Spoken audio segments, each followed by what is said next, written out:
பாருங்கள் முட்டை ப்ரெட்டு எப்படி செய்யுதுன்னு பாருங்கள்.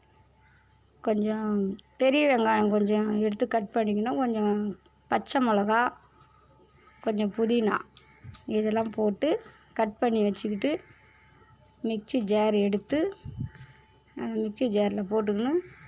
அதில் கொஞ்சம் பால் ஊற்றிக்கணும். பாலை ஊற்றி இது நல்லா நைஸாக அரைச்சிக்கணும். கொஞ்சம் சால்ட்டு தேவையான அளவுக்கு சால்ட்டு போட்டு கொஞ்சம் கலருக்கு கொஞ்சம் மஞ்சள் பொடி போட்டுக்கணும். மஞ்சள் பொடி போட்டு மிக்ஸியில் போட்டு நல்லா நைஸாக அரைச்சி ஒரு பாத்திரத்தில் மாற்றிக்கணும். பாத்திரத்தில் மாற்றிக்கின்னு அதுக்கிட்ட தவா எடுத்து அடுப்பில் வச்சு அதில் நம்ம விருப்பம் நெய் இருந்தாலும் நெய் போட்டுக்கலாம், இல்லை எண்ணெயில் கூட போட்டுக்கலாம். போட்டு அதை அடுப்பு தவா சூடு பண்ணிவிட்டு ப்ரெட்டை எடுத்து ரொம்ப நேரம் நினைக்கக்கூடாது. அதில் நம்ம ரொம்ப நேரம் போட்டு நினச்சோம்னா பொதுன்னு ஊறி போயிடும். டக்குன்னு நினச்சி டக்குன்னு எடுத்து தவாவில் போட்டு பொரி